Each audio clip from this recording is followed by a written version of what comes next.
Sa General Santos City, arestado ang isang pintor na most wanted drug suspect matapos makuha ng mahigit 400,000 piso na halaga ng hininalang shabu sa isinagawang operasyon ng pulisya. Kinilalang naarestong suspect sa alias na Torno, 55 years old, may asawa at residente na naturang barangay.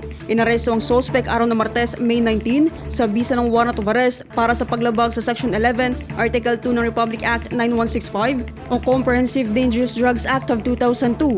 Ang suspect ay number 10 Regional Level Most Wanted Person at number 9 City Level Most Wanted Person.